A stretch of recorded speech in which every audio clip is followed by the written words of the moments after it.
నమస్తే, welcome to political circle.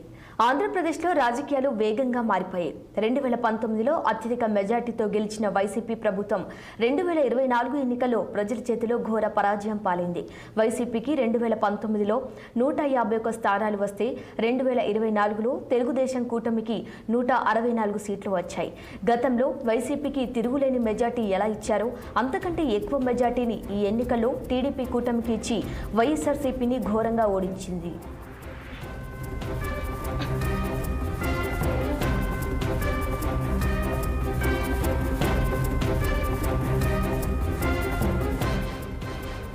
ఎన్నికల్లో ఘోర ఓటమి చవిచూసిన జగన్ కు అసలు పరీక్ష ఎప్పుడే మొదలు కాబోతుంది. ఆయన ప్రభుత్వంలో అసెంబ్లీలో రఫాడించిన నేతలంతా ఇప్పుడు ఓడిపోయి ఇంట్లో కూర్చున్నారు. అధికారంలో ఉన్నప్పుడు సీఎంగా జగన్ తక్కువ మాట్లాడి ఫైర్ బ్రాండ్లు కొన్ని ఎక్కువగా మాట్లాడాయి. చివరికి ప్రతిపక్ష నేతలపై బూతులతో విరుచుకుపడ్డాయి. అదంతా అప్పుడు. ఇప్పుడు సీన్ మారింది. ఎన్నికల్లో జగన్, పెద్దిరెడ్డి మినహా చోటామోటా లీడర్లు మాత్రమే గెలిచారు. దీంతో అసెంబ్లీ సమావేశాల్లో అధికార పక్షాన్ని జగన్ ఎలా ఎదుర్కొంటారన్న ప్రశ్న ఆసక్తికరంగా మారింది.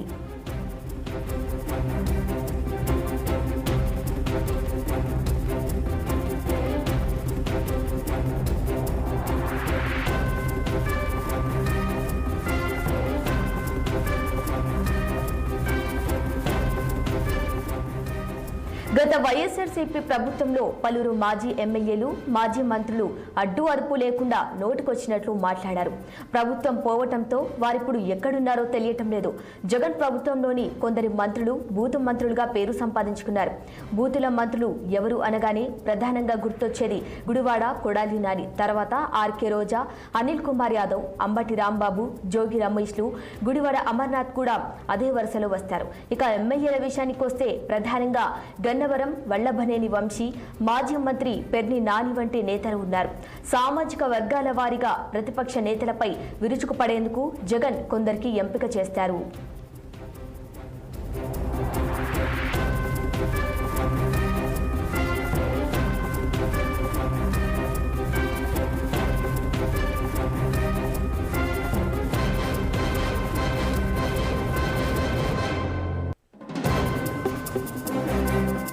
పవన్ కళ్యాణ్ విమర్శించాలన్నా, రాజకీయంగా మాటలతో ప్రతిదాడులు చేయాలన్నా అదే సామాజిక వర్గానికి చెందిన అంబటి రాంబాబు, పెర్ని నాని, గుడివాడ అమర్నాథ్లను వదులుతారు.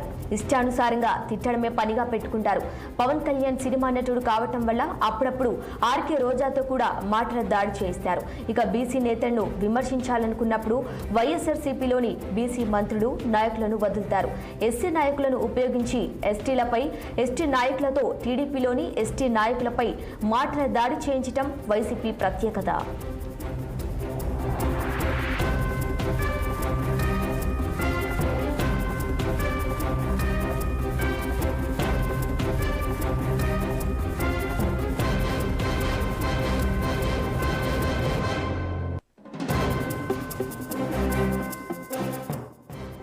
రాజకీయాల్లో విమర్శలు, ప్రతి విమర్శలు సహజం. అలా అని బూతులు మాట్లాడటాన్ని ప్రతిపక్షం ఎలా స్వాగతిస్తుందనేది పెద్దలైన ఈ నేతలకు తెలియంది కాదు.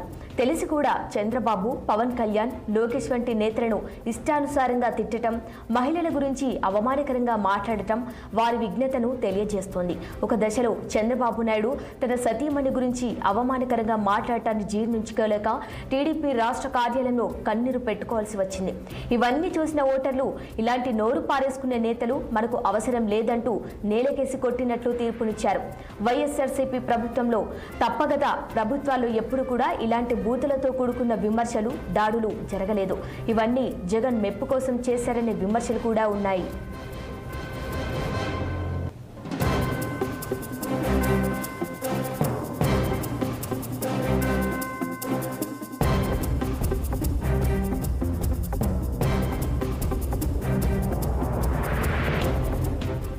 బూతుల మాజీ మంత్రులకు, మాజీ ఎమ్మెల్యేలకు ఆంధ్రప్రదేశ్ ఓటర్లు మంచి బుద్ధి చెప్పారు.